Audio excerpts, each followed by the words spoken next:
Savulescu also has another really interesting proposal that I think also helps us remember that we're not just dealing with futuristic ideas when it comes to transhumanism. Years ago, he wrote about the idea of the principle of procreative beneficence. So basically, a principle of procreative beneficence is that couples or single reproducers have not just the possibility, but a kind of moral obligation to use technology at our disposal, especially right now, in vitro fertilization and pre-implantation genetic diagnosis, to actively choose those children with the best chance of the best life possible. Yeah.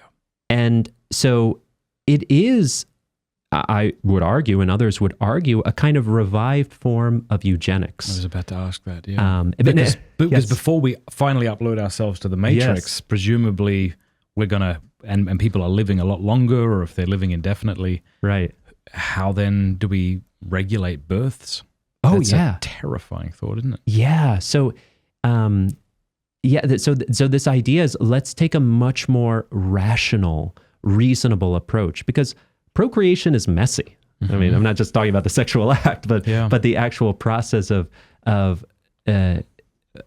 birth and childbearing and educating a child. And there's so many things that can go wrong at a genetic level or the level of environment and so forth. It's just, it's such a risk, if you will. And so the idea is, let's take a more rational approach. And the idea is that any good parent is going to make efforts to provide a healthy diet for the child, to provide a quality education. If we have technology to provide a better genetic makeup, it would be irresponsible not to do so. Irresponsible to that child, but irresponsible to all of society. Mm-hmm. So let's actively harness this technology to create better children. Now, they're very upfront in saying that we are not at a point right now of so-called designer babies. Like a few years ago with CRISPR-Cas9 gene editing developments, there was more talk and excitement about editing more precisely and creating designer babies. But the issue there is that while it's true we can edit much more precisely and in particular genes, most of the traits that we want in these designer babies, like intelligence or athletic ability or height or so forth, are polygenetic. So it's not like there's just one gene you turn on, turn off, put in. There is an intricate relationship between these different genes that is very hard to map out and figure out. Plus, a whole host of environmental factors afterwards that shape and decide how those traits play out. So they say, look, we're not at the level of designer babies. We can't create designer babies the way sometimes they're promoted on magazines. But we can at least use the technology at our disposal to, if you will, weed out the defects. I mean, they might not want to be so clear and explicit about it, but that's basically the mentality. Weed out the defects, the clear genetic losers. Then we can at least choose those who have good hopes of developing properly. And so this is a serious proposal. And while, again, not everyone may be thinking of Julian Savulescu and the principle of procreative beneficence, I think there are plenty of people who are sympathetic to that idea. Hank Greeley in Stanford, geneticist there, he wrote a book years ago called The End of Sex and the Future of Reproduction. Yeah. And he basically said, look, we need to get over this whole way of reproduction right now. I mean, if people in the future want to have recreational sex, okay, more power to them.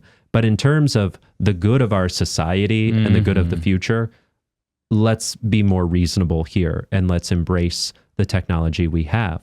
But of course, it brings back all of these profound ethical questions. You know, you can say you're morally neutral, but if you're given the power to decide what the so-called best life for your very, very vulnerable embryonic child is, then you're wielding tremendous power over them.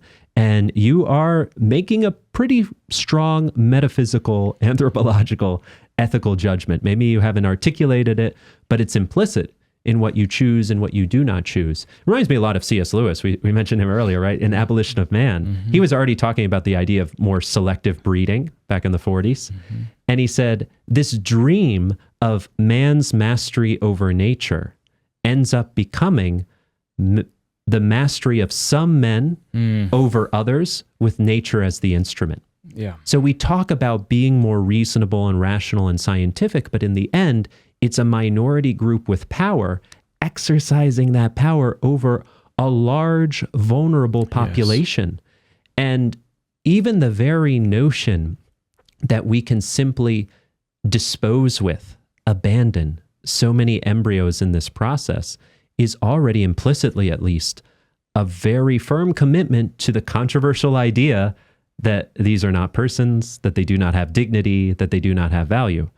We can have the argument about their identity and their value, but it seems unfair to claim a neutrality about metaphysical questions while then kind of implicitly saying, oh, but those aren't important people. That's biological material that can be disposed with, so that we can protect and promote the superior embryos. And then, of course, the question of, okay, which characteristics do I give to this particular child? Will that child kind of want or adapt well to those characteristics? And then there are also some kind of odd self-contradictions involved. I could foresee, for instance, if this notion began to spread, that according to the principle, you would have parents who say, gosh, we live in a very sexist, racist country. And that's a bad thing. And because of sexism and racism, people of color and women are just unfairly at a disadvantage. We hate sexism. We hate racism. So therefore, we will actively choose a white male child. You see kind of the tragic irony involved in that? I'm not just talking about the wicked racists and sexists who are going to try to get the master race. It's people who are good and who correctly oppose these problems in society, who fall into the logic of procreative beneficence and say, well, as a responsible parent, the one of the best things I can do is prevent my child from ever experiencing the horrible disadvantage and pain of being subject to racism or sexism, which means I will actively avoid having children of certain colors or a certain sex. So you see some of the odd contradictions involved in this. And of course, just the mass sacrifice of life for the sake of the betterment of humanity, right? It's that the irony we see throughout history. So often people who want to improve the future of humanity do so by destroying concrete, particular, actual human beings along the way.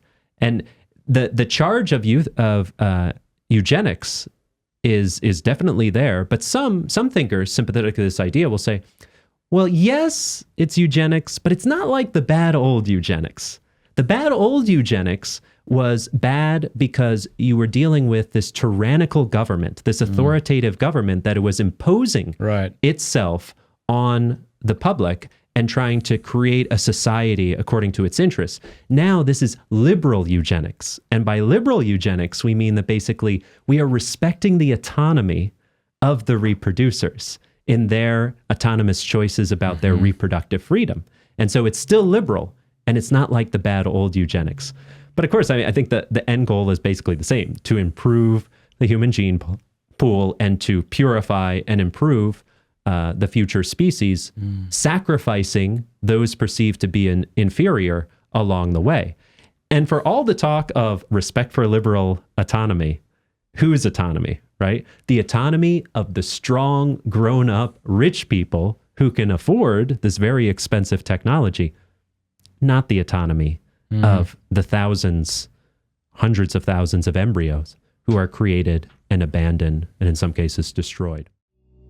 Hey, thank you so much for watching. Before you go, do us a favor, leave a comment, let us know what you thought of the video, like, and subscribe.